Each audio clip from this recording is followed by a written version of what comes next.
Hey, what's up everybody? Rob Marzullo here, Ram Studio Comics. Welcome back. So in today's video, I'm actually working on this robotic beast kind of design.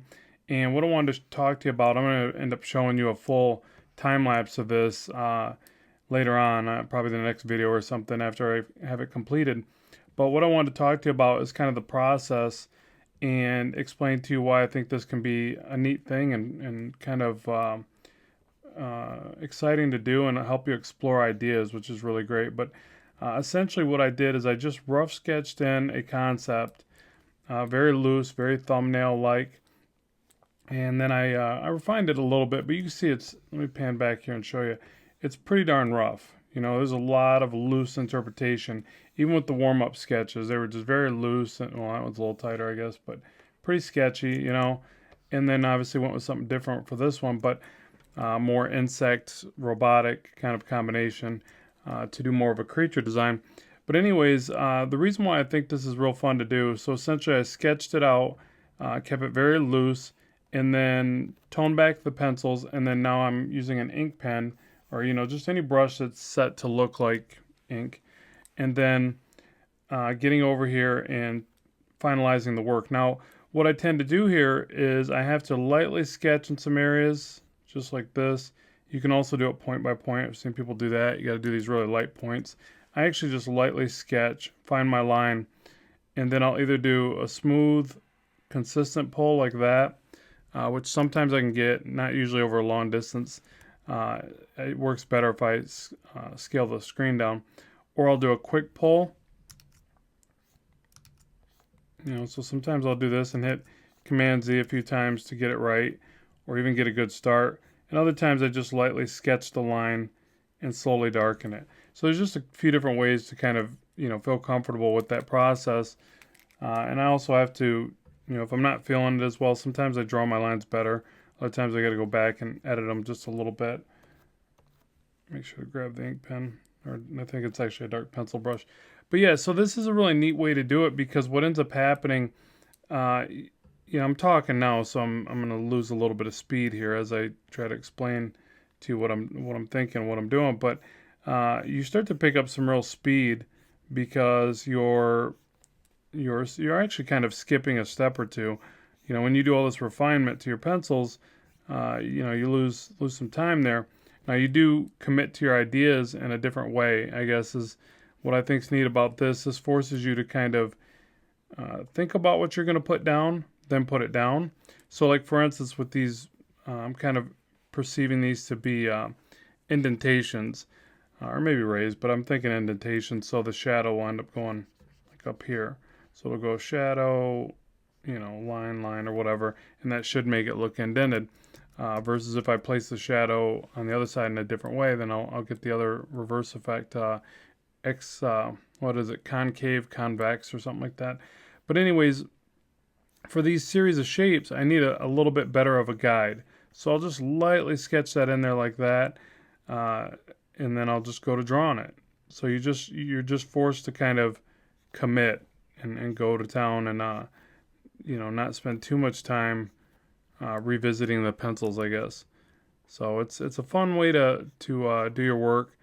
It's more of, I think, just more of an inking kind of way to construct your work. I see a lot of conceptual designers do this type of method.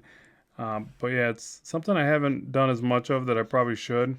But after doing this piece, I'm kind of intrigued by it, and I'll probably be doing more of these.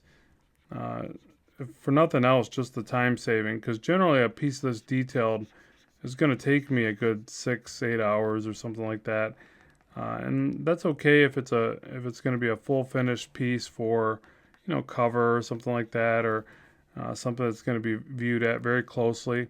But if it's just conceptual design, but you want something just a little bit tighter than, rough sketch or something, then I think this is a perfect way to get those ideas down. You can see if you kind of take your time. I mean, I think this is the benefit of it. I'm taking my time to put the final shapes in place, but I've skipped, a few steps of revision, so it's still a time-saving technique. And if I want to be real critical, I can erase back here. And since I'm working on a floating layer, I can get away with that. You know, so that's more of a recessed area. And then I might do something like add a bezel to the top. So instead of just doing a line straight down, I'll bring a line out and then a line down. And that kind of starts to hint to the idea that there's a bezel right there. And then I can come back and refine that concept with a few little lines like this if I want to. Some of it, you'd be amazed at how much we'll read without having to really over illustrate every little line. You know, as it starts to come together. You know, you can see over here, there's a lot going on, but there's some areas I just skip because you don't really have to draw out every bezel, every line. You can let the viewer's imagination do some of the work. So the other part I wanted to explain real quick, I don't want this to be an overly long video because like I said, I'll be releasing a video where I show you the whole speed drawing, inking of this, whatever. But then one part I did want to kind of specifically explain were these little wires effects.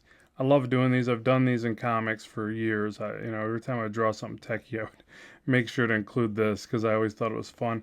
It's real easy to do too. You just draw in some shadows, kind of some triangular shapes, and then you mix in some little, you know, what looks like wires overlapping, and that's it. You just kind of keep shading spots.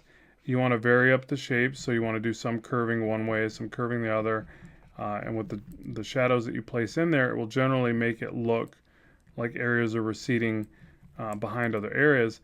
And then also every now and then you can draw on like a bigger kind of wire or something like that, cable, something, and then do like these little lines across the side like this, and it will help to break it up, you know. So that combined with the shadows, and there's obviously all sorts of ways you could do this, but that combined with the shadows and the smaller pieces in the, you know, change in direction from part to part can generally give you this nice techie look of a bunch of wires.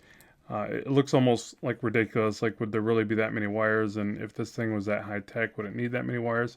But it's you know, it's cool looking. It's fun to do stuff like this, and I think textures for things like this can be great time savers as well, and they add like a nice contrast. So this thing is overly kind of smooth looking, but then as you pan back, this detail and texture almost, it's almost like a texture at this point, really breaks it up and makes it look more, you know, more massive also. That's the other thing that you can convey with things like this. You can convey scale by adding in little tiny details like this. And you can see it's not taking very long. I mean, again, talking, so I can probably draw a bit faster if I was just jamming to some music or whatever. But which is what I'm about to do. So, so yeah. So I wanted to show you this. Hopefully, this gives you a little bit of a tip or two onto how to do this. Again, keep the initial sketch very rough, loose to interpretation is what I would say, and then practice honing your skills by getting in there with a nice solid set of brushes. You could even do some, you know, gray wash layer to help you fill out the shapes. But then get in there with just a solid brush, an ink pen of some kind, and see what you can come up with, explore some ideas, and have fun with it. So I'd love to know what you think in the comments section below, what else you'd like to see in the future, and as always, that's what I'll try to bring to you. So keep drawing, keep having fun, and I will talk to you soon.